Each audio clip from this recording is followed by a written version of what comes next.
Chaff. Coming up this week. Let's take a look at the Simic Vector. We're calling this one Flipped Off. This seems like the late game late into the draft format. Like, let's make this work. It's like the builder's Speak for talent. yourself. I'm doing this in Prerelease. This is weird, right? Like, I don't know how I'm feeling about this Vector. This is real weird, dude. Real weird. What's up, aficionados? Welcome back to the Duskmourn House of Horror format breakdown. Oh man, we got quite an episode today. This is episode 216. Tyler's coming at me on the other end. How's it going, dude? Good, dude. I'm pumped for the new set. It's looking great so far. Very excited. A little thrown off from the shift from Bloomburrow to this, but still excited. Yeah, we've gone from the cutest possible set to maybe the most terrifying possible set. Yeah, the art in this new set is looking, it's giving me nightmares. Let's just say that. Yeah. Before we get into any more nightmares, we should mention, if you're not in our Discord, hop on in. It's a great... I got to stop saying hop. It's every single time with this. What's the horror version of hop? Slither? Slither on in, creep, crawl, skitter on in. Let's use that. Go ahead and skitter on over to our Discord. That's where all the coolest stuff is happening. We'll be posting trophy lists as soon as we've got them. Everyone's pre-release decks I'm very excited to see. And everything Duskmourn happening in the first couple weeks of the format. Maybe even a Boros standard Convoke deck list from yours truly going around. Could use one of those. Also, something that can be done in Discord is keeping track of your bounties for our updated bounty board. So, you know the bounties, we love them here. It's if you achieve these certain things during the course of the format, things that you probably wanted to do anyway, you can earn yourself some packs. And we'll be sending out some packs to whoever won our Bloomburrow bounties. Although our Bloomburrow bounties, admittedly, we made them a little too hard. Yeah, we got a little ambitious with those ones. Mm-hmm. And you know what keeps our bounty boards going? Patreon. Patrons, thank you. Y'all are the best. If you're interested in supporting our show on Patreon, hop on over there. You can support us for as little as 25 cents an episode. And with that come a whole lot of cool perks. You get the episodes as soon as they're done being edited, which is usually 3 or 4 days early, depending on how busy my work week is, you know. Plus other cool behind the scenes stuff. You get the stickers and they come with our Draft Chaff hero, all that great stuff over at Patreon. Let's actually hop into hop into discussing our bounties for this set. So we've got a couple of 5-point bounties. Jump in the line, that's using Say Its Name to free cast Altanak. I was going to say, good luck. The names in this set are like insane for me. Yeah, so that's using the third thing, the clause on Say Its Name to free cast Beetlejuice or Altanak thrice called. And the second 5-point bounty is called A+. Draw 4 cards in one hit with fear of failed tests. You could probably buff that card up or give it unblockable. There's some ways to do that. Another 5 we have is Lay of the Land. Simple. Just begin a game with a ley line in play. That's an easy 5 points you just get right there. We have 3 7-pointers. Texas Hold'em, that's getting your chainsaw up to 5 rev counters. Mind Freaked. Mill an opponent out with the Mind Skinner, that legendary 10-1 blue. That's some nonsense. Peekaboo, using a Hauntwood Shrieker, the mythic, to turn over an opponent's card. There are some actually gameplay reasons why you'd want to do that. Maybe they had a 1-1 underneath of it and you downgrade it from a 2-2 into a 1-1. I don't know. Maybe it'll happen.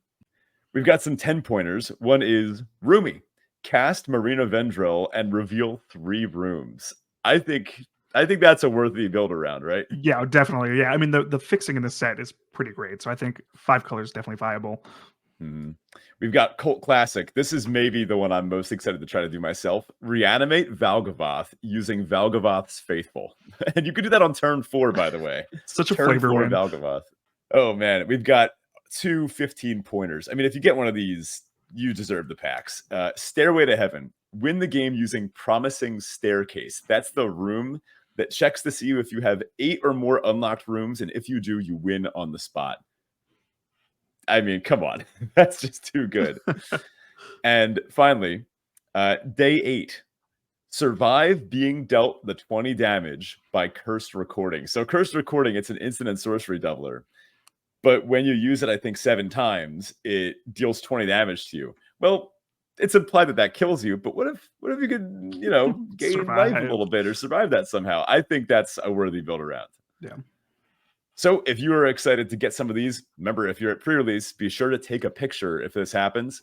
Otherwise, if you're on Arena, you can just send a screenshot in the thread in Discord for this. And I don't know, by the end of the format, hopefully you get some packs coming your way. So when we do our format breakdowns, we address each of these new cards and new archetypes and all this stuff with vector theory. And we'll be talking about some key cards for each of the 2-color archetypes that Wizards has seeded us. So vector theory, if you need a refresher, it's the idea that cards and decks have direction to them and some strength that go with it. Physicists, mathematicians, computer science people don't. I mean, this is maybe a little different interpretation of vector. I'm no linear algebra guy. I don't know how to do this. Oh, your fancy matrices scare me. But let's think of it in terms of physics. Anyway, if we draft, build, and play out our decks with this direction in mind and the strength of our deck, that can help make sure our deck is doing the thing that it's supposed to do best, the thing that we built it for, making sure you're not trading off aggressive creatures and then not attacking with your deck that was designed to attack. So the thing that we're going to ask each of these 2-color pairs is, when are these cards at their best? That's how we're going to find the vector direction and hopefully get a sense of the vector strength of each of these cards. All right, let's take a look at the mechanics for this set. These are going to be new mechanics specific to Duskmourn. The first one we got here is Rooms. This is a new enchantment subtype. The reminder text is, you may cast either half. That door unlocks on the battlefield. As a sorcery, you may pay the mana cost of a locked door to unlock it. So you're paying for half of a permanent, it feels like, for some of these, but you get the bonus effect later on. So the example we have here is Glassworks, which is a 3-mana, 2-colorless, 1 mountain for an enchantment. It says, when you unlock this room deals 4 damage to target creature and opponent controls. Pretty solid card. Mm-hmm. Then at another time, or you can cast this half in the beginning, is Shattered Yard, a 5 CMC, 4-colorless, 1 red for an enchantment room that says, at the beginning of your end step, this room deals 1 damage to each opponent. I like this mechanic. It seems pretty good. Like, any card that has viability is usually a great payoff. You're only getting 1 permanent for this, but it's nice to have bonus effects. Yep, this is the classic, something to do early, something to do late. Glassworks feels like it, naturally curves into the Shattered Yard. I doubt it's going to come up very often where you're casting Shattered Yard before Glassworks. Yeah. This is a 3-mana deal 4. That's always going to be pretty good. But it just gives you something else to do with your mana later if you have nothing else to do in hand or need some way to spend your mana. This also means that these are going to act as mana sinks. So means you might not necessarily need card advantage so much because you don't need that many other things in hand to cast. You have these other halves of permanents that are already in play. Yep. Another mechanic we should talk about is Manifest Dread. And to illustrate Manifest Dread, we thought we'd show you Manifest Dread, which is 1 of the green for a sorcery at common. It says, Manifest Dread. Look at the top 2 cards of your library. Put 1 onto the battlefield face down as a 2/2 creature and the other into your graveyard. Turn it face up at any time for its mana cost if it's a creature card. So a lot of interesting stuff playing here. This is just great value, first of all. And based on what's in your hand, it's going to be pretty contextual. You're going to get to decide if you'd rather, let's say you hit like a creature and a land. Maybe you're trying to get Delirium, and this would then put sorcery automatically, and maybe that creature into the yard, and then you get the land. Or maybe it's a creature that you really want, so you put that under and hope to flip it up. Another way to kind of use your mana in this set, flipping up creatures that have been manifested. Really interesting take on Manifest. And this will always be helping you to stock your graveyard and get a little bit of card selection.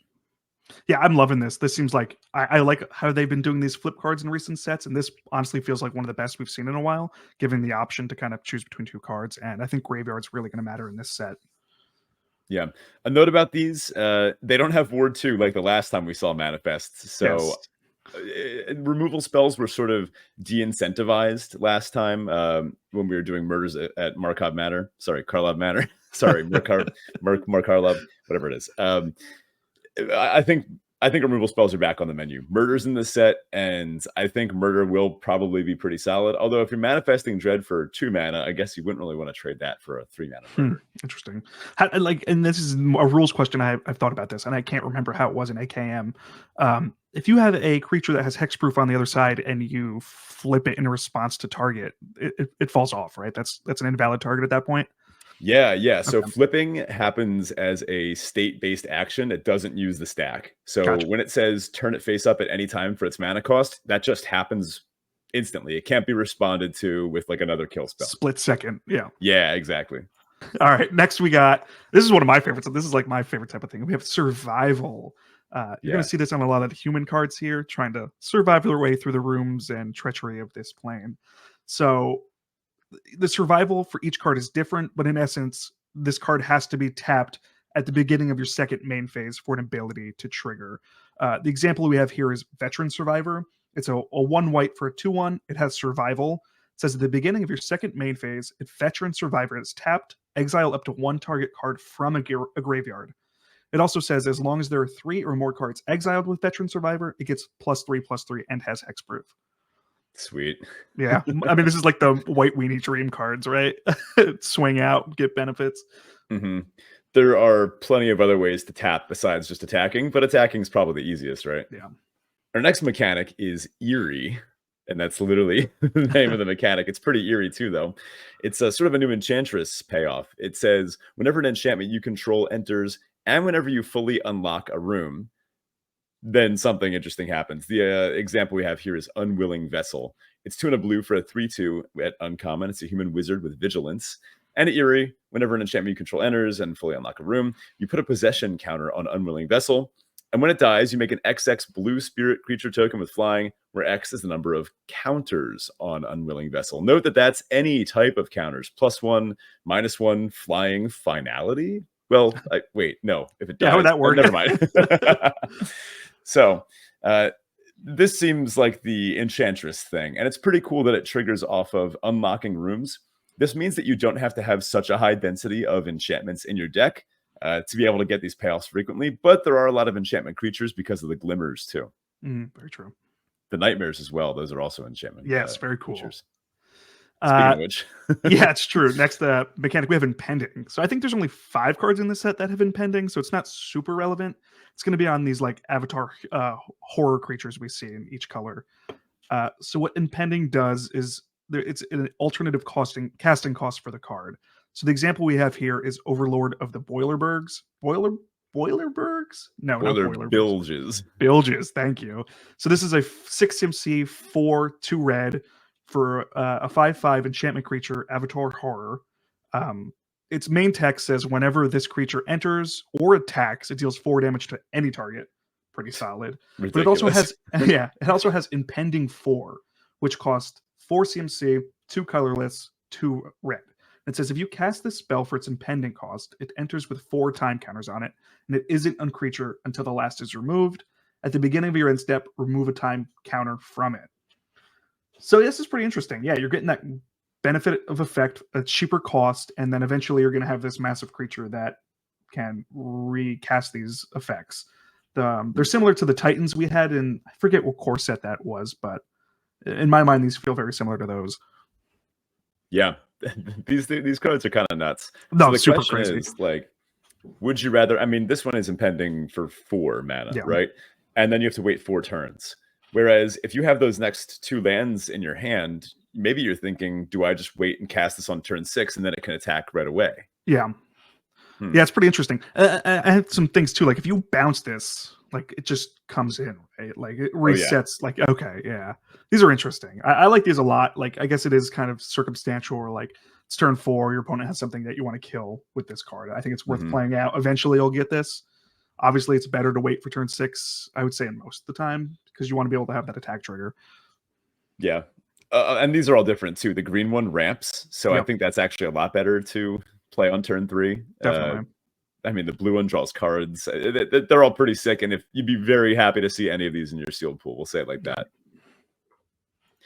So with that, let's jump into our first of the 2 color vectors. Remember, we're going to be asking these cards, when are you at your best? What are you telling us to do? And then how can we best support it? Let's start with Glimmer of Hope, our name for our blue-white vector. We have here Inquisitive Glimmer. It's white-blue for a 2/3 Fox Glimmer at uncommon. It's an enchantment creature, notably. It says enchantment spells you cast cost 1 less to cast, and unlock costs you pay cost 1 generic less. All right. I mean, sometimes the vector is just being screamed loud and clear by the signpost uncommon, right? No questions here. Color pair in this set. Also costs white blue. Also a human scouted uncommon. It's a 2/2 and it has Eerie. Whenever an enchantment you control enters and whenever you fully unlock a room, create a 1/1 red gremlin creature token. Oh, why couldn't it have been an enchantment token? Yeah, I was gonna say they kind of missed the mark on that. Well, I guess they had to change the trigger there a little bit, or else you just go hard infinite. But these both are screaming at you to play a bunch of enchantments in your deck. Funnily enough, Inquisitive Glimmer doesn't work that well in multiples with itself because it reduces it by generic costs, so you can't make those cheaper. But look, this is a 2-mana 2/3, a 2-mana 2/2. They both say put enchantments onto the field and unlock rooms. Sounds good.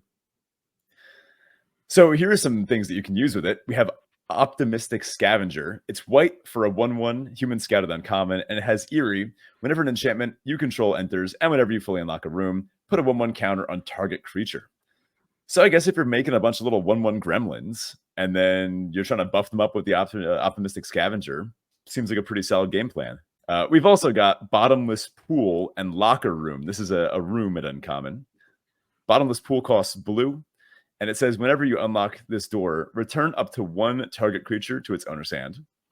And then Locker Room is 4 and a blue. Whenever 1 or more creatures you control deal combat damage to a player, draw a card. That also seems to pair pretty well with making all those tokens, right? Yeah, this feels like a very tempo-y deck. Like you're just trying to build up intrinsic value throughout the game and eventually blow out your opponent. Mm-hmm. Kind of going a little wide. Maybe there's a blue cantrip that gives unblockable to something that works really well with the Locker Room. And this is actually one that maybe I'd rather cast Locker Room first and then Bottomless Pool the next turn to open up some good attacks to make sure one of my creatures can get in. Pairs well with flyers too, obviously, the whole looting aspect of it. When you draw a card whenever you deal damage, a cheap flyer would go really well with that. These rooms are pretty interesting too. We can kind of go on a side tangent here. Is like if you play Locker Room and you have Bottomless Pit open, like this is something your opponent knows. They know this is here, and it's like your opponent kind of has to play around this now, and it could add a little wrench into their game plan. Cool little vector here. Yeah, definitely.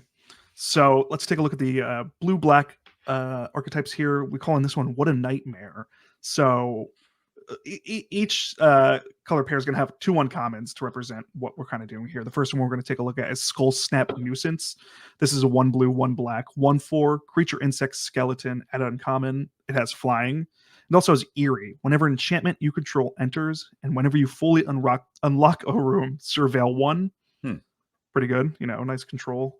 Then we also have Fear of Infinity. Nice. I'm curious if we can go infinite in this set with this card. We'll see.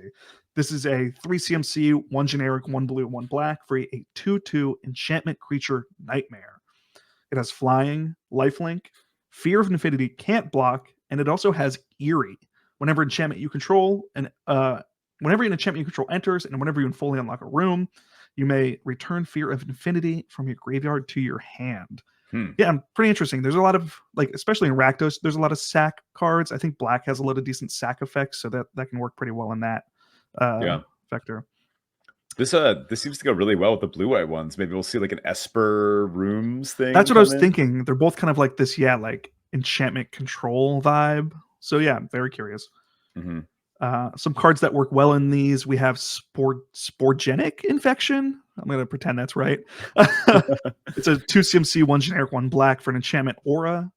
Enchant creature. When it enters, target opponent sacrifices a creature other than the enchanted creature. That's a pretty interesting effect. It also says when enchanting creature is dealt damage, destroy it. Seems pretty powerful. So this plays out pretty cool. If they have 2 creatures, this is a lot better than an edict because you get to tell them which one they can't sack. Yeah, and the other one's also more viable now. It's super squishy. Yeah, cool. Very interesting. Another card I liked for this format here, or this vector, was Fear of Imposters. So this is a 3 CMC, 1 colorless, 2 blue for an enchantment creature, Nightmare at uncommon. It has flash. It also says when Fear of Imposters enters, counter target spell. Its controller manifests dread. I really like this card. I mean, there's obviously the downside of allowing your opponent to manifest, but a counter spell with a body, I don't know. This is the control deck in me loves this. Control player. Yeah, and then you get instant speed triggers on all of your Eerie stuff. Yeah. Yeah, it's pretty cool. This vector does seem like it wants to push to the late game. It's not trying to attack. I mean, it has a 2-mana 1/4 flyer as one of its signposts. That's Yes. screaming, sit me back, just Survive. yeah, make it to the late. Funny enough, it's not going to play very many survive cards. No, it's true. Yeah, it does not care about attacking. Here's a deck that probably does. We've got Rack and Sack. Classic Rakdos Sack is back. I love a good Rakdos Sack deck. Yes. We've got Disturbing Mirth here. It's an enchantment. It costs red-black as an uncommon. When it enters, you may sacrifice another enchantment or creature. If you do, draw 2 cards. So 2 mana, draw 2 if you sack a thing. We've seen that before. Usually it's an instant that lets you do it in response to removal. So, but there's more. It says when you sacrifice Disturbing Mirth, manifest dread. Okay, cool. I mean, these would be great to chain into each other, right? Like that's like, I guess, the dream. This thing is, once again, very clear about what it's telling you to do. Sacrifice Disturbing Mirth somehow. I don't think it's going to be that hard to find ways to do it. In fact, here's one. Sawblade Skin Ripper. This is 1 black-red for a 3/2 menace at uncommon. It's a human assassin. It has you pay 2, sacrifice another creature or enchantment to put a +1/+1 counter on Sawblade Skin Ripper. Note that that is not gated by tapping. That is not gated by once per turn. So this has that sort of Nantuko Husk vibe where eventually you can just threaten your opponent by, if I have enough mana, I can sack my whole board, and you're getting hit for like 7 menace, whether you like it or not. But there's more. It says at the beginning of your end step, if you sacrifice one or more permanents this turn, Sawblade Skin Ripper deals that much damage to any target. That seems crazy good to me, right? Like, yeah. It's pretty interesting that this black-red sack vector can sacrifice enchantments too. We don't tend to see that super often, but let's see what else we can use to pair with these cards. So black-red wants us to sack stuff. Well, how about sacking a Clockwork Percussionist, which is red for a 1/1 artifact creature monkey toy. Oh, God. Those are card names. Common. This thing has haste, and it says when it dies, exile the top card of your library. You may play it until the end of your next turn. So you get a free little card off the top. Seems great. I guess you play this early. This is like your setup. You beat them with it until it's not going to get in anymore. And then you just sacrifice it and get a new card off of it. Pretty good an artifact in the yard for Delirium, if that happens to be a thing that your deck is a sub-vector for. Yeah, seems great. And this is a funny one. People are upset about this one on Twitter because of the whole, I don't know, like high schoolers tropes, I guess. I think this is hilarious. So Popular Egotist is 2 and a black for a 3/2. It's a human rogue at uncommon. It has 1 and a black, sack another creature or enchantment. Popular Egotist gains indestructible until end of turn. Tap it. And whenever you sacrifice a permanent, target opponent loses 1 life and you gain 1 life. This is so on vector for black-red. No other decks will really want this that much, but like this card is really strong. A 3-mana 3/2 that can save itself, give itself indestructible, and eventually, similar to the uncommon signpost, if you have enough mana, enough permanents, you can eventually threaten to just blood artist your opponent right out of the game. Also, we should mention that the flavor text and art depicts someone pushing their friend into a crowd of skin rippers, and the flavor text says, I know you'd want me to live, bestie. And people are not happy that the word bestie is on a Magic card. I think it's so funny. I hate that they have the word bestie on a Magic card and the word beastie on different cards in the same set. And my brain can't differentiate the two of them. Yeah, the beasties are besties, though. Yeah, there we go. Speaking of beasties, let's take a look at the red-green vector here. We're calling this Me and My Beastie. That's good. So the first card we have is a 1 red, 1 green sorcery called Beastie Beatdown. It says choose target creature you control and target creature an opponent controls. And then also the effect is the creature you control deals damage equal to its power to the creature an opponent controls. But it also has Delirium, which is kind of what this deck wants to do.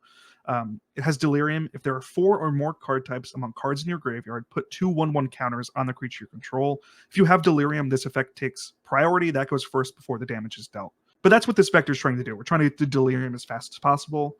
The other signpost uncommon for this is Wildfire Wickerfolk. 1 red, 1 green again for an artifact creature Scarecrow. It's a 3/2 with haste. It also has Delirium. When Wildfire this is a tough word to say, first of all. Wildfire Wickerfolk gets +1/+1 and has trample as long as there are 4 or more card types among cards in the graveyard.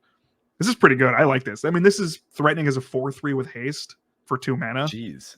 4/3 haste trample. I mean, even on Yes. turn like 6, 7 for just 2 mana. What if you have like a kill spell plus this? Yeah. A huge swing. Huge. What if you have Beastie Beatdown plus this, right? I mean, that would be disgusting. My beastie besties. Yeah. So let's take a look at some cards that I think work pretty well at this vector. This one is a little strange, but so it's Ripchain Razorkin. It's a 4 mana 5/3, 3 colorless, 1 red for a card that has reach. It also has pay 3, 2 colorless, 1 red. Sacrifice a land, draw a card. This doesn't super fit the vector. The only reason I bring this one up is the sacrifice a land clause on this. Oh yeah. Delirium. I think the hardest thing to do is get lands in your graveyard. This is a guaranteed way to get a card in your graveyard. There are ways to mill, but this is a guaranteed hit a land. Well, I don't know if this card will really be playing the vector, but it's just something I wanted to touch on with Delirium. Yeah, it's a good note. The other card I have here is another Wicker Folk. It's Wicker Folk Thresher. It's a 4 CMC, 3 colorless, 1 green for a 5/4 artifact creature Scarecrow. It has Delirium, so whenever Wicker Folk Thresher attacks, if there are 4 or more card types among cards in your graveyard, look at the top card of your library. If it's a land card, you may put it on the battlefield. If you don't, put the card on the battlefield, put it into your hand. Pretty good. Wow, this is a lot like the territory color from MH3. That's exactly what I was thinking, and that card felt pretty good too. It's nice to ramp out. I mean, this is Gruul Beatdown. Like, you want to get big things out as quick as possible. Yeah, I mean, look at that's the 4 mana 5/3 and a 4 mana 5/4. Like, these things punch. Yes. Also, Wicker Folk Thresher is an artifact creature. So these scarecrows, if they trade off, they help with Delirium. Exactly. I was going to say that there's a lot of scarecrows in this vector, and they hit 2 card types to help you out. Same with enchantment creatures. I think there are a couple of those. Some at higher rarities in red and green, but those are, I guess, mostly in blue and white. But you can find those too in these colors. Yeah. Another card that we didn't put on here, I think Say Its Name's probably going to be pretty good for this. That's the mill 3. Like, you want to mill as fast as possible for this vector. Yeah, get Delirium online. Exactly. Let's move into our green-white vector, survival of the fittest. We've got baseball bat here. It's such a, like, to read that name doesn't feel right. I love it. I think it's awesome. I love the theming and aesthetics of this set. Baseball bat is green-white. For an artifact, it's an equipment at uncommon. When it enters the battlefield, attach it to target creature you control. So love that right off the bat. Yeah, get it? Right off the baseball battlefield. Equipped creature gets +1/+1. Whenever equipped creature attacks, tap up to 1 target creature, and you can pay 3 to equip. This kind of is doing double duty here. It will allow your creatures to be able to attack and tap themselves better because, I mean, when it first comes in, this is super cheap. 2 mana for +1/+1. That should open up, hopefully, 1 good attack for you. And when it attacks, I mean, tapping something down, if that didn't already open up an attack by buffing it, then tapping something down definitely will. Or you can just target one of your things that has survival. If they don't have anything to tap, or if your attack is clean either way, if this is on a flyer or something, then you can just target your other thing with survival, and then it will trigger because you tapped it. I mean, maybe it might be a little scary if you're racing and you're worried about having blockers, but the survival bonuses are pretty good. We've got Shrewd Storyteller as our other signpost here. 1 green-white for a 3/3 human survivor at uncommon. It has survival at the beginning of your second main phase. If Shrewd Storyteller is tapped, put a +1/+1 counter on target creature. Nice. Kind of helps you shore things up. I like that this happens in main phase too. It would be better if it happened in the first main phase, but that doesn't really, work with the mechanic. You'd rather put the counter before you go to combat. But at least afterwards, you've seen what got killed in combat or what's left over on both sides of the board, so you can be pretty smart about where you place the counter. Is this the first set that they're referring to the second main phase instead of post-combat main phase? Is that a change I missed, or is this something that I've just pretended not to know for my whole life? No, I think you're right. I think it always was post-combat main phase. Okay. But you know what? I think maybe this is for all those commander players that like taking 50 turns in a row. So they have to say second main phase as opposed to post-combat main phase, or like 50 attack steps, like Neheb, like those sorts of things. So here's a cool one to work with this vector. Fear of Exposure. This is 2 and a green for a 5/4 with trample. Nice. It's a nightmare. It's an enchantment creature, and it's an uncommon. And it says, as an additional cost to cast the spell, tap 2 untapped creatures and or lands you control. So this could be 4 mana and a creature for a 5/4 trample. This could be 3 mana, tap 2 creatures for a 5/4 trample, or just a 5 mana 5/4 trample. I don't really hate any of those, No, it seems pretty good because we've had cards like this in the past where it's what was that one card? It was the 2 white for the angel where you had to tap 4 creatures or artifacts. I think it was an Ixalan. Our Something latest. like that. Yeah, and that Yeah, card yeah, is yeah. great. And Fear of Exposure now gives us additional benefits with the survival mechanic. Right. The best thing you could do here is tap 2 survivors, right? Yeah. Another one we got here is Veteran Survivor. We mentioned this one a little earlier, but that's the 2-mana 2/1. This vector is clearly asking you to tap your stuff, and the easiest way to do that, guaranteed, is by attacking. So pump spells will also go well with this vector. Cheap interaction, anything that can get your opponent's stuff out of the way to start attacking in and make sure your survival things trigger. If you just build out your board and are not attacking or tapping these somehow, you are losing card equity, right? Some of the value of these cards is built into that survival mechanic. So if you're not tapping them somehow, your deck probably won't perform as well as you would want it to. Oh, I'm excited for this one. So this is man. Same here, dude. This is our white-black vector. We're calling this one Back from the Dead. So this is just a classic Reanimator vector. So our first card we have is Rite of the Moth. This is a 4 CMC, 1 generic, 1 white, 2 black for a sorcery. It says return target creature from your graveyard to the battlefield with a finality counter on it. It also has flashback for 3 generic, 2 white, and a black. I like finality counters. I think they make the game a little more fair, but having a Reanimator sub theme and then having finality counters feels kind of bad. Yeah. But the next uncommon we have for the set, I love this card. So this is Shroud Stomper. It's beefy. It's a 7 CMC, 3 generic, 2 white, 2 black for a 5/5 creature elemental. It has Death Touch, and whenever it enters or attacks, each opponent loses 2 life, you gain 2 life, and draw a card. Oh my god. This is just, I love these type of cards. This is so sick. So crazy. This feels like one of those impending cards we were talking about earlier the episode, right? Like it's getting that ETB effect and also on attack. I mean, what this vector is telling you to do is very clear. It's saying, can you get Shroud Stomper into your graveyard before turn 4?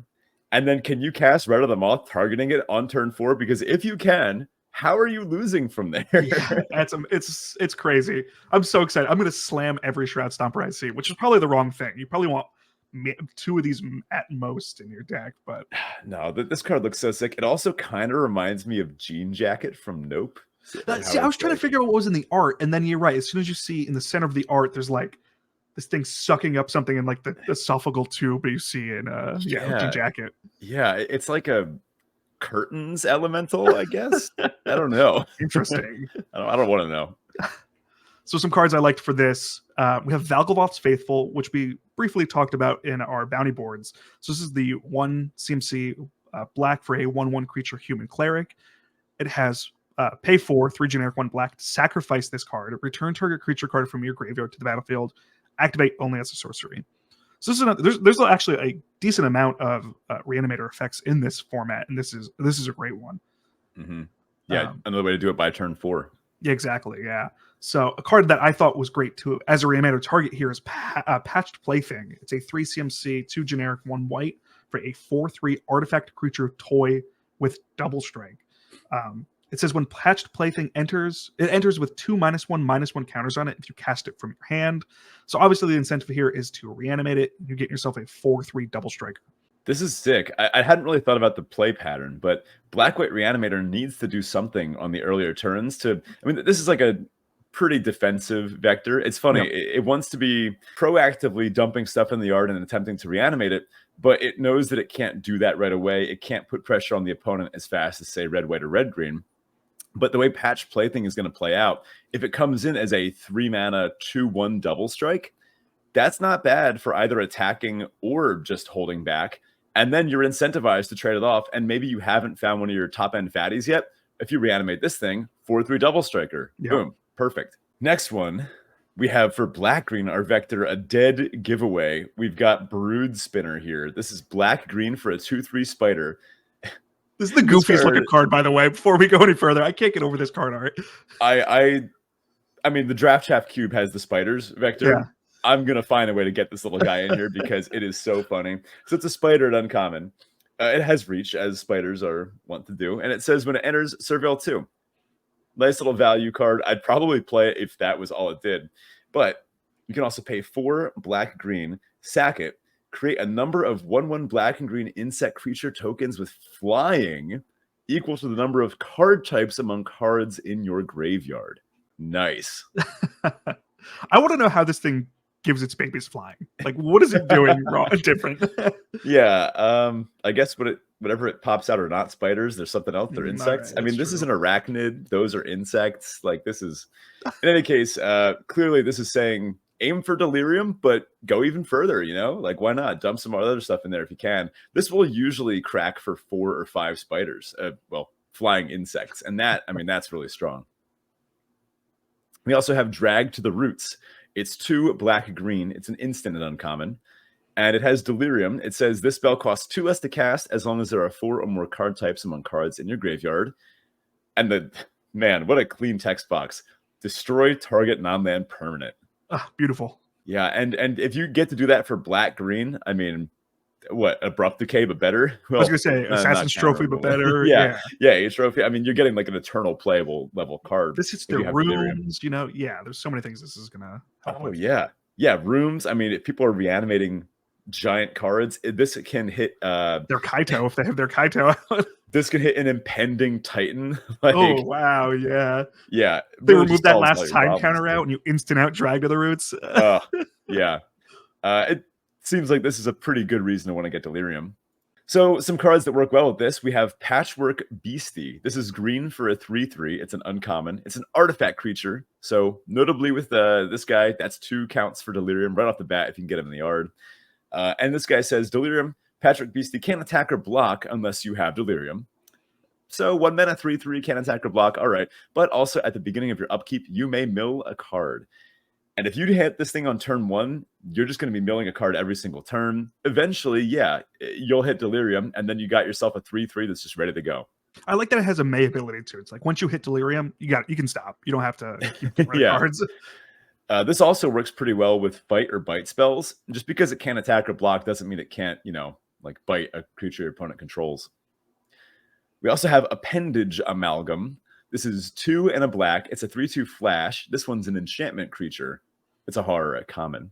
So if you had these 2 in the yard together and nothing else, you're already at 3 out of 4 types. So whenever this thing attacks, you Surveil 1 and it has flash. So 3 mana 3/2, you flash it in, maybe on their end step.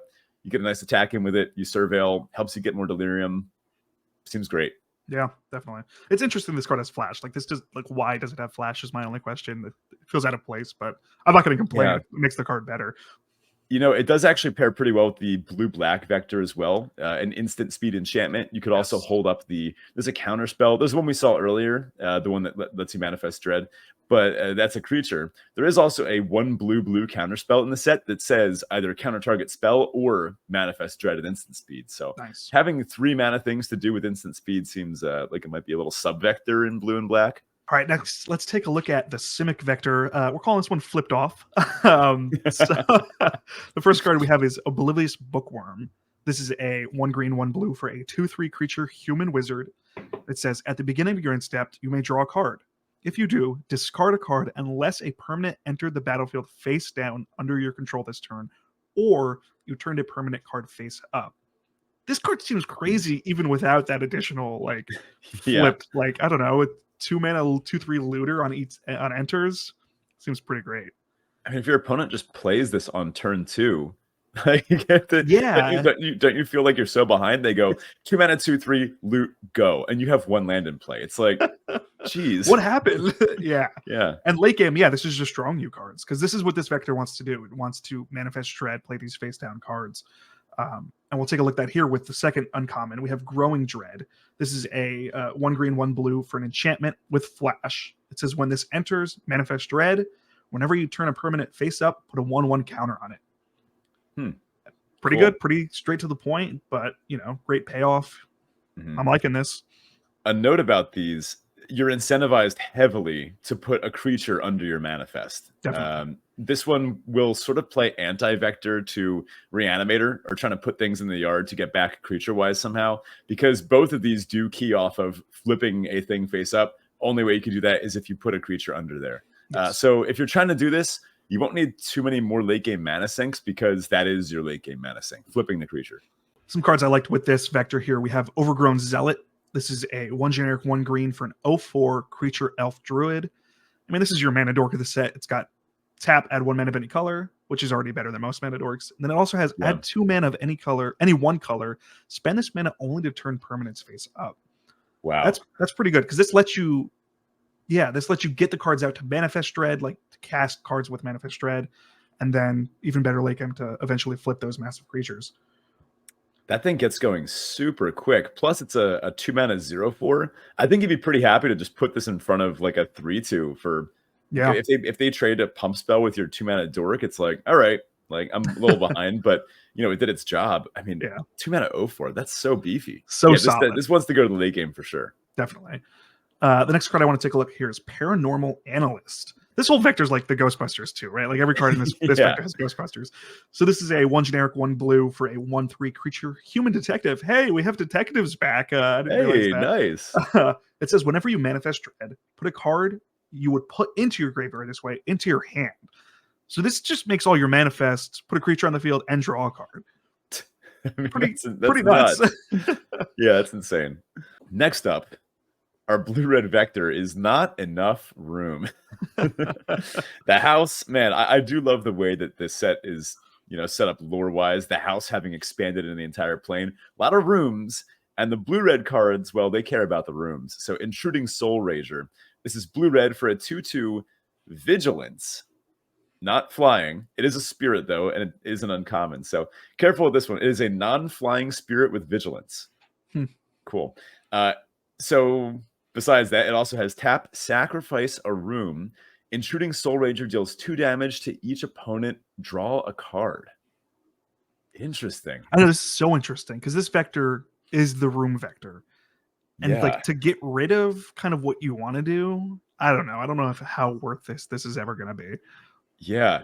So I guess the joke here is you attack with it, and then you can sack the room to deal the 2 damage and draw a card on their end step or in your second main phase, something like that. The other signpost we have here actually is a room. It's Smoky Lounge and Misty Salon. So Smoky Lounge is 2 and a red. This one says, at the beginning of your first main phase, add red. Spend this mana only to cast room spells and unlock doors. Okay, cool. Misty Salon is 3 and a blue. When you unlock this door, create an XX blue spirit creature token with flying, where X is the number of unlocked doors among rooms you control. This is weird, right? Like, I don't know how I'm feeling about this vector. This is real weird, dude. Real weird.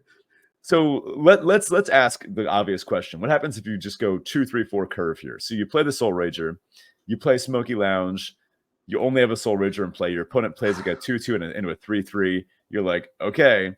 Turn 4, you play your land, you unlock the Salon, but and like you Smoky make Lounge is like, it's giving you value. Like you would never want to sacrifice this, right? Like yeah. So let's say you get your 2 red.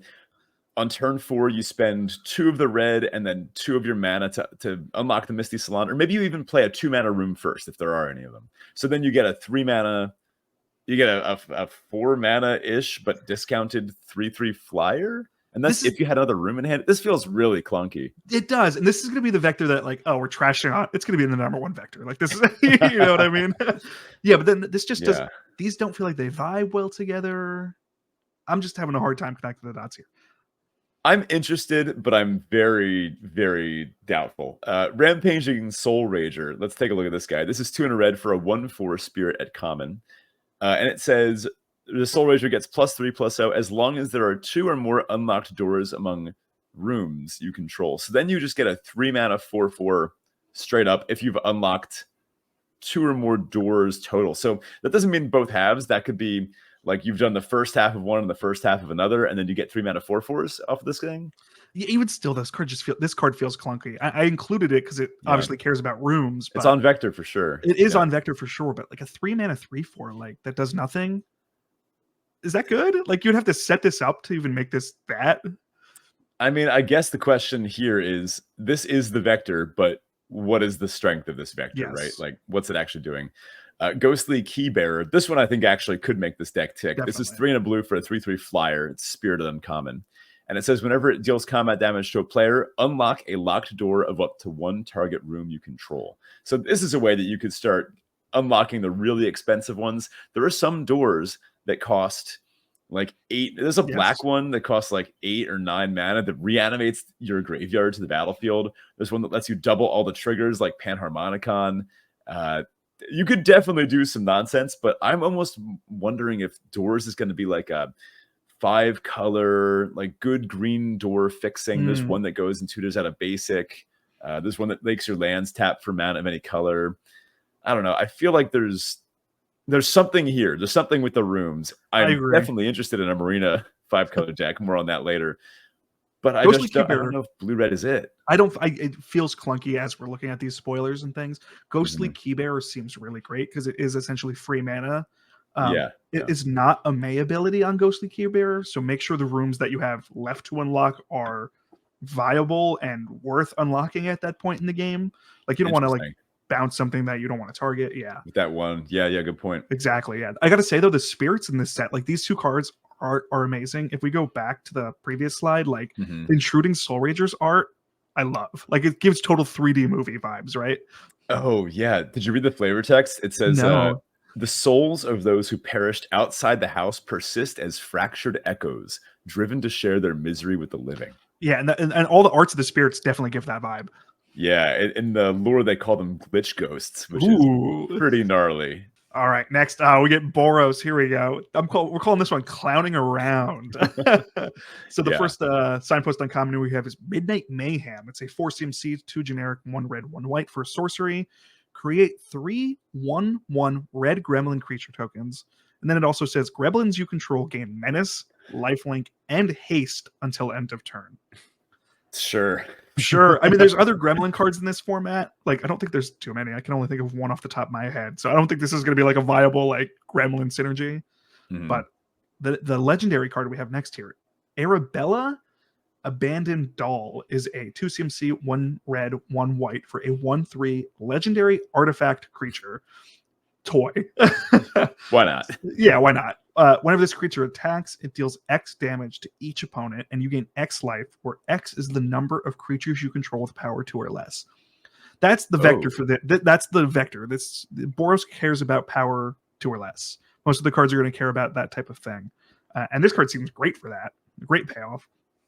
Yeah. And Midnight Mayhem obviously makes 3 of them. I guess it is funny that it's like just gremlins. If that said all creatures you control, that would obviously be like heroic reinforcements times 10. Pretty nutty. Yeah. So all right, play small creatures. That feels like it'll push up against the big mana like reanimator decks pretty well. This feels Boros, like pretty stereotypical. Classic. Let's take a look at some cards that work pretty well with this. We have Vicious Clown. This is a CMC, 2 generic, 1 red for a 2/3 creature human clown. I'm gonna go to tangent real quick here. Most of the humans in this vector don't look like humans. They do not. We gotta talk about what is a human on this plane. That's no human. So this card says whenever another creature you control with power 2 or less enters, this creature gets +2/+0 until end of turn. Vicious Clown gets that. This seems pretty good with the gremlins because you're getting +6/+0 off of this, you know. 3 mana 8/3. Yeah, not bad. The next card we have is Living Phone. Oh, this is so funny. The toys in this set too are hilarious. Yeah. So this is a 3 CMC, 2 generic, 1 white for a 2/1 artifact creature toy. Whenever Living Phone dies, look at the top 5 cards of your library. You may reveal a creature card with power 2 or less from among them and put it into your hand. Put the rest on the bottom of your library in a random order. So yeah, this just kind of feeds into what this vector wants to do. We care about creatures with power 2 or less and build value off that. I mean, this feels aggro-y. Classic Boros. Something about the Living Phone that scares me a little. If you whiff, it's a 3 mana 2/1. Yeah, I agree. That's it. Yeah, and it doesn't. It never. It is a 2-for-1, right? If you make it like trade off with something, or if you sack it to something, or whatever. But it's never giving you both cards at once. Like it's required to die first. True. And that worries me with Boros, which would rather get those 2 quote unquote cards onto the battlefield at the same time or as fast as possible, right? Yeah. This sort of pushes into like if you've traded this thing off, that is anti-attacking vector. Yes, right? That's very true. Yeah, that's a good way to put that. So I question, this is clearly aligned with the vector, but I question its vector strength. Well, that's all of our main 2-color pairs, but we should mention some fixing in this set. We do have, oh man, we have our 13 or less life lands. So here's Strangled Cemetery. It's a land. They're common duels. They have Ugh. no other subtypes, so they don't have like, basic types, but they all say they enter tapped unless a player has 13 or less life, and then they tap for both colors of their color pair. We got all 10 of them. I mean, I'm going to be taking these highly. If this is anything like the other sets we've had in the past that have 2-colored common dual lands, first of all, it's going to be a format that I love a lot. And it means you can splash around a little bit, build 3-color, maybe even 4-color decks that are vector dependent rather than color pair dependent. You could splash a bomb if you pick up the right fixing. And also, you just want to pick up fixing for your even 2-color deck. You'd feel better playing at least one dual land just to make your mana that much better. These feel like the strongest common lands I think we've had maybe ever, if not within. I mean, OTJ had the pain lands, which were quite powerful, but these get around the problem we have with uncommon duels. Usually they enter untapped late game. That's kind of awful. You have a much higher chance of these entering untapped late game when you draw them, and that I think is worth the payoff. We've also got Terramorphic Expanse here. This is a classic Evolving Wilds type card for those that don't know it. It just says tap, sack it, search your library for a basic, put it on the battlefield, tap, and shuffle. I would play one of these in literally any deck, maybe even multiples if I'm playing 3 colors. Okay, I have a vector that I'm hoping comes together. And if you take a look here, I've just kind of dumped everything that I could think of on the screen that I could possibly imagine being relevant here. Okay, I actually put threats around every corner. I was going to say, you must love that card. So good, I wanted to talk about it twice. So I think this is centered around a few higher rarity payoffs, notably Marina Vendrell. She's the white, blue, black, red, green, 3/5 legendary creature, human warlock at rare. When she enters, you reveal the top 7 cards of your library, put all enchantment cards from among them into your hand, rest on the bottom in a random order, and then you can tap her to lock or unlock door of a target room you control, activate only as a sorcery. This is really interesting, and actually it sort of plays into the blue-red and to a lesser extent the black-red vectors. Rooms that you are, say, sacrificing, those are the ones that you're going to want to have that just come in and have an effect. For example, the Glassworks, like we mentioned earlier, ETB is to deal 4. You don't really need the Shattered Yard. You can sack it after that. But locking and then unlocking it with Marina Vendrell is super sick. You get to just kind of machine gun down their stuff by Glassworksing. I mean, if you do it on their end step, you untap and then do it again. That's just 4 right out of nowhere. And that's ignoring the first time you cast it. Now, there are some that don't do anything if you do this, like Shattered Yard. Locking and unlocking Shattered Yard that's the one that at the beginning of your end step, it pings them. That doesn't really do anything, like turning that on and off. But there are some other ones that could be interesting here. Notably, the Promising Stairs. That's the win con. If you have 8 or more, she would let you kind of turbo unlock. There's also Keys to the House. That lets you tutor out basics and lock or unlock doors. There's the Haunted Screen for 5-color fixing. There's Moldering Gym and Weight Room. Those tutor out a basic for the Moldering Gym. Weight Room, when you unlock it, Manifest Dread and then puts 3 counters on a thing. Imagine chain gunning that with Marina Vendrell. I don't know. This seems sick, right? This seems like the late game or late into the draft format. Like, let's make this work. It's like the builder's Speak for talent. yourself. I'm doing this in pre-release. If I crack Marina, I'm going in. I was going to say, if Marina is your pre-release card, I think you legally have to make the rules vector work. I also obviously should mention threats around every corner, which I did put on here twice, but that's 4 mana. When it ETBs, you Manifest Dread. And then whenever a face-down permanent you control enters, search your library for a basic land card, put it on the battlefield tapped, and then shuffle. So I see this as a secondary payoff. Blue-green would probably just take this and play it, but it might be a little clunky, and it might not have a big purpose if you're, I don't know, like not if you're only in blue-green, why are you doing this? You know, like there's probably more efficient ways to spend your mana. You'd rather spend it flipping a card up. But if you're in some sort of multicolor, 4 to 5 color face-down Manifest Dread deck, then threats around every corner could slot in. And I'm wondering, are these 2 distinct 5-color vectors? You probably wouldn't play that if you're doing the room thing. But maybe you have a bunch of rooms and a bunch of Manifest Dread. I don't know. There's some kind of cool 5-color fixing thing in here. I'm going to find out what it is. All right. I guess let's let's try to guess how we think this format's going to go, Ben. So for each set, we like to go through all 5 colors of mana and try to figure out what we think are going to be the top commons in that color to determine what you should draft. And let's see if we were right, because we're going to show how we did for Bloomburrow at the end of this as well. So first we have Jump Scare, which is a 1 white for an instant. It says until end of turn, target creature gets +2/+2, gains flying, and becomes a horror enchantment creature in addition to its other types. I'm curious to know where the horror enchantment creature into addition to other types is really going to be playable, but this is just a great, combat trick. Next, we have Unsettling Twins. This is a 4 CMC, 3 generic, 1 white for a 2/2 creature human. When Unsettling Twins enters, Manifest Dread. These type of cards have been great in limited, where it's a 2-for-1, you're getting 2 creatures on this. And the fact that it Manifest Dread potentially lets you have another creature on the field that can be flipped late game. I mean, this just does so much. It doubles procs the red-white deck because you get true. 2 2/2s. It helps you hit Delirium. It does it all. Yes. And last, we have our Banishing Light upgrade for the set. We have Trapped in the Screen. It's a 3 CMC, 2 generic, 1 white for an enchantment. It has Ward 2, which is, I think, quite powerful. I think that's kind of what makes Banishing Light bad, is the fact that it's so easy to destroy. So when Trapped in the Screen enters, exile target artifact, creature, or enchantment an opponent controls until it leaves. Pretty decent. That's removal. Pretty much everything. Yeah. Yeah. It's the rooms. Yeah.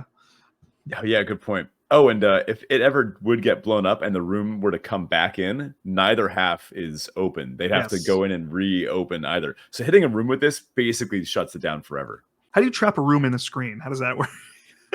Don't question it. It's just a set. Our top blue predictions here, we have Glimmer Burst. That's 3 and a blue, instant at common, draw 2 cards, and you create a 1/1 white Glimmer enchantment creature token. That's some Muldrifter. Yeah. Yeah, an instant, it's a 1/1 enchantment creature, so it'll proc all of your Eerie stuff. You're drawing 2. I mean, this is just such great value. Yeah. We have Tunnel Surveyor. This is 2 and a blue for a 2/2 human detective at common. When it ETBs, you make a 1/1 white Glimmer enchantment creature token. Another way, and again, a tried and true recipe, a 3 mana card that makes 2 bodies. Historically, it usually works out pretty well. The fact that this triggers Eerie while also building out your board with, just bodies seems pretty good. And we have Vanish from Sight. This is 3 and a blue. It's an instant at common. Target non-land permanent's owner puts it on the top or bottom of their library, and you even get the Surveil 1. So pushes you towards Delirium if necessary, fixes what's coming next, makes them decide if they want to get rid of it or keep it around. All right, next we got the top black commons. First, we have a Winter's Intervention. This is a 1 generic, 1 black for an instant. Winter's Intervention deals 2 damage to target creature. You gain 2 life. This is interesting. So is Winter a character in the lore? I actually haven't caught up on the lore yet. I was curious about that. Yeah, so Winter is someone who finds our protagonists about to get killed by a Razorkin, who you see in the art there. And Winter ushers them to safety. All right, next we have Innocuous Rat. It's a 1 generic, 1 black for a 1/1 creature rat. When Innocuous Rat dies, Manifest Dread. This seems really strong in the Rack and Sack. You're going to get the value for sacrificing this. It replaces itself. Classic. Yep. So, speaking of classic, actually, the third card we have here is Murder. This is do we even have to talk about Murder here? It's the 1 generic, 2 black, destroy target creature. Yep. You know it, you love it. I like the flavor text on this one. It says, Razorkin only have 1 hobby. Love it. Yeah. Murder was not great the last time we saw it in Murders, right?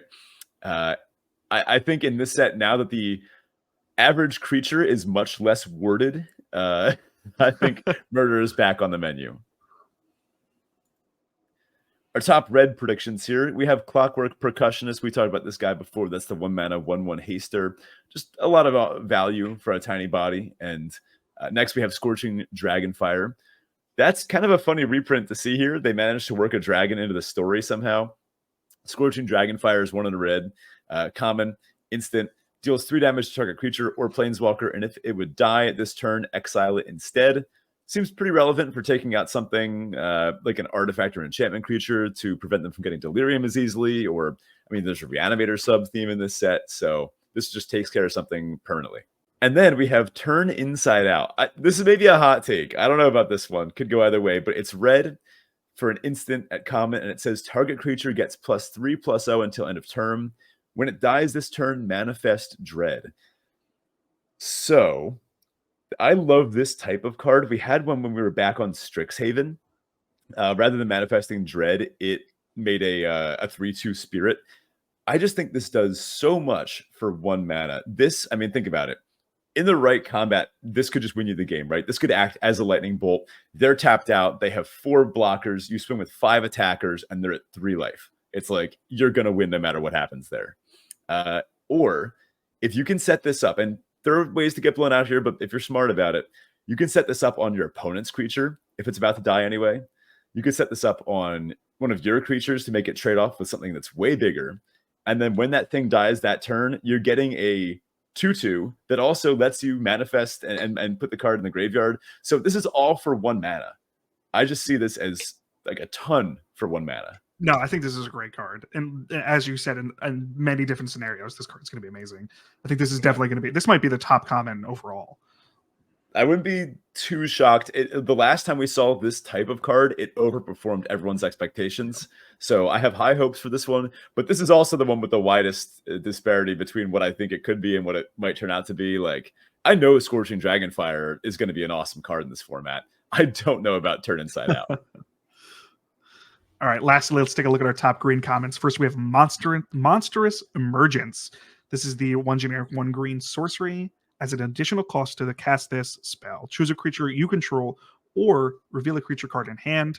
Monstrous Emergence deals damage equal to the power of that creature you choose or the card you revealed to target creature. That's a lot of words to basically just say deals damage equal to its power to something. Yeah, this is great. This is like a classic green card. Having the versatility to choose something on the field or in your hand makes this better. Obviously, you're giving your opponent information, but still rather kill something they have. Next, we actually have a room card here for green. So we have Moldering Gym on the one side, which is when you unlock this door, search your library for a basic land, put onto the battlefield, tapped, then shuffle. This is already an upgrade to most of these kind of like basic land searching because you also get the second half of this card, which is Wait Room, which is a 5 generic 1 green for enchantment room. It says when you unlock this door, manifest dread, then put 3 1/1 counters on that creature. And counters stick when you flip the manifest card, correct? So this is just great value overall. You're ramping you're using Moldering Gym to ramp out to Wait Room, essentially. Exactly. I like that this does both halves of what the big green multicolor, even just like black green or blue green would probably like this. If you need to ramp in the early game, it's got you covered. If you need a payoff, it's got you covered. Yep. And that sort of fills the role of, I mean, that now you don't need to put a 6 mana card in your deck that otherwise wouldn't do anything, because this one is good on turn 3 as well. Yep. And you don't even have to pick. You just get both halves no matter what. It's true. It's true. I like these rooms. Last, we have Spineseeker Centipede. This is a 2 generic 1 green for a 2/1 creature insect.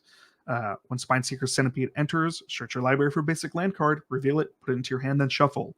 It also has Delirium. So Spineseeker Centipede gets +1/+2 and has Vigilance as long as there are 4 or more card types and cards in your graveyard. Pretty good. I like it. You know, nothing too crazy, but it gets bigger, gets you lands. This might be great in these 5-color decks you're talking about, Ben, because it grabs you that land, any basic land color. These sort of cards, I mean, I think like Sky Scanner is a classic, or any of those sort of like, you're going to be able to cast it on 3. The body doesn't even matter. It's a 2-for-1 every single time. You're hitting your land. Yep. And this sort of, as Sam Black has put it in articles before, this votes for the late game. This set like asks you to get to the late game because it's saying, I want to have more resources. Like, get me that land so I can play it and resolve my next thing. So not an aggressive card, but if you want to go to the 4 or 5 mana slots, this is what you want to put in your deck to get there. Wow. This set looks awesome. With that, let's get into our listener question of the week, which comes from Spurlow. Duskmourn has a baseball bat equipment card indicating baseball is played somewhere within the Magic multiverse.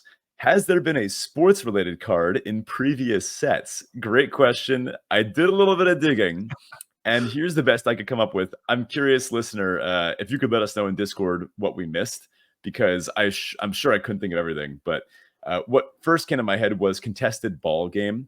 I know it was both a game, but it also had religious and cultural significance. I think scholars debate whether sacrifices were involved. But anywho, that's clearly, that's kind of like basketball, maybe. Just last set, we had Otterball antics. Not really sure what Otterball is, but they were doing something. Something with the ball, so it's a sport, right? That's what we're deciding on this one. Exactly. Strixhaven Stadium, they were playing Quidditch. Some kind of Quidditch-esque, yeah. And I don't know what happens on Valor's Reach, but there's a stadium there. I pulled Chakram Slinger and Chakram Retriever there. That was like the partner from Battle Bond. I think that was like mostly fighting, but maybe there were like sports happening at Valor's Reach too. It's a whole plane that's like a stadium. They must be playing some kind of sports there, right? Yeah, they're playing fetch. That counts as a sport. Yeah, when Spurlos first put this question out, my immediate thought was that secret layer drop from way back when. All those baseball card themes for the Planeswalkers. That's where my head went. Why don't we get into our Teferi and Tibalt this week? We're going to talk about a high and a low from both of our weeks. Tyler, what was your Teferi? What was your Tibalt? What's up? Teferi this week. It was a pretty standard week. I mean, we got to draft this Friday, which was a chaos draft, which I don't know. Nice. I think I'm getting old because it was like game 2, and I'm like, I'm tired. I want to go home and go to bed, which is fine. And then we also have upcoming this Friday. We actually have the Duskmourn Prerelease, which I am quite excited for. No real thorns this week. It's actually been a pretty positive week. The only thing I guess I can complain about is it's getting warm again, and I'm already in fall mood, so it's kind of annoying me a little bit, but nothing too crazy. How about you? I definitely feel you on that one. It's like I'm in the 80s outside right now. Air conditioner on right now. I went apple picking last weekend. We can't do this. Yeah. I'm gonna say my Teferi, one of which was getting to do our chaos draft. I had a lot of fun with that. I got to pick one Luminous Broodmoth, which was pretty sick. I was hoping to open a companion. That's why I went with Ikoria first. But slamming a Broodmoth was, I'm not going to complain about that. Drafted a pretty sweet green-white deck after that. Also, we got to play Campfire Draft with MH3. That was pretty enjoyable. For those that don't know, Campfire is this format I actually saw from an LSV Vintage Cube video, but it's where it's 2 players. It's a 2-player draft format. You each have 6 packs. We did 8 because we had them. Yeah, you each have 6 packs, and you each open a pack, and you pick one card to put in your pool and then burn another card. And that's a card that does not go in anyone's pool. It just like is hated out of the draft. And then you switch.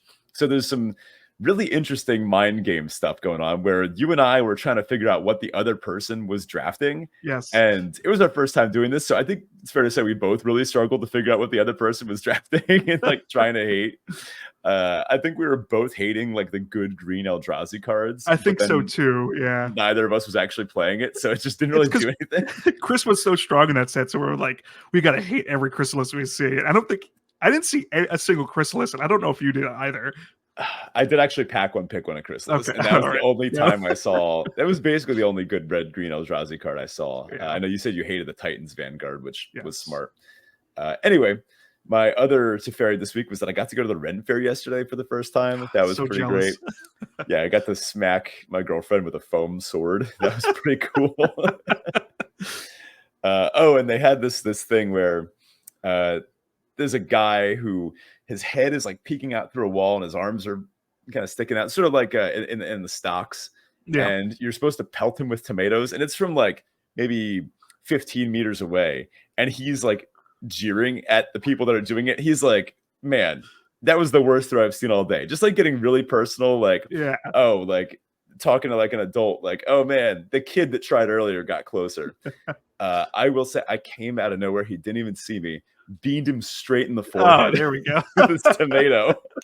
And he was like, man, what's up with you? What got you so mad? And I was like, I'm a teacher. The crowd loved it. Perfect. Anyway, my Tibalt is that while I was at the Ren Fair, I actually missed playing in a qualifier. Ben, how? So it was a timeless qualifier. I wasn't that timeless if you ran out of time. Yeah, timeless. I wish I had infinite time to do this. Yeah, it was timeless. I wanted to play Mardu Energy. I got home with about an hour and a half left because the qualifier weekends, they only give you till, well, it's 7 p.m. EST here. And I've been there since the start of the day. So I played Mardu Energy, which is kind of grindy. I probably should have played Show and Tell so I could get the games over with faster. People tend to scoop, or you tend to win relatively quickly with Show. But yeah, that felt pretty bad. I mean, I wouldn't have even been upset if I'd like lost out, but I just didn't have time to finish my matches. Like, worst way to lose it. Yeah, next time. Well, with that, listener, thank you for joining us on our first foray into the terrifying halls of Duskmourn. Super stoked for pre-release this weekend. Expect the Discord to be popping off with everyone's cool deck lists and trophies and such. We may, I don't know, hopefully get a live draft in next week. Yeah. True. Yeah. Yeah, I'm excited to just start drafting the set ASAP. So me too. I know I'm a little burnt out from Bloomberg. It's been I think it's been like 2 weeks at this point since I've had a draft. I need my fix. Yeah. I kind of fell off it towards the end, but we're definitely back with this set. Yeah, it should be a lot of fun. So for our sign off, as is tradition, we like to take a look at how we did regarding the top commons of the prior set. We did okay this time. So let's start with white. Banishing Light was and we're going by game in hand win rate. So the top 3 game in hand win rate commons on 17 lands. Thanks, 17 lands. Banishing Light was in the top 3, but Sonar Strike and Warren Elder were not. I believe it was Carrot Cake and Intrepid Rabbit that made it in. Yeah, I mean, those are really powerful cards. I mean, these are also pretty powerful cards. Like, these cards were played in those vectors. Yeah. Like, I think white was just such a powerhouse in this set. It was kind of, I mean, they were all just, they crushed the format. Yeah. Blue didn't do that great either. I mean, blue was sort of just a big mess anyway, but Runaway Together and Dazzling Denial did not crack the top 3. Dire Downdraft, of course, did. That one was just nice. Yep. Black, we did a little bit better. Both Savor and Nocturnal Hunger, unsurprisingly, but Dire Sight was not in the top 3. Red, we did decently well. Take Out the Trash and Agate Assault, both making it. Roughshod Duo, not making it there, sadly. And green, we did pretty fine with as well. Your early in the format estimate of Cash Grab was spot on, and because of it, I have gained a lot of respect for cards that are templated like that. Love it. Yeah, that Baker's Bane Duo was indeed. Longstalk Brawl was not. So overall, not too shabby. Like 50%. Over. Yeah, something like that. Well, slightly over 50%. I think we can call that a win.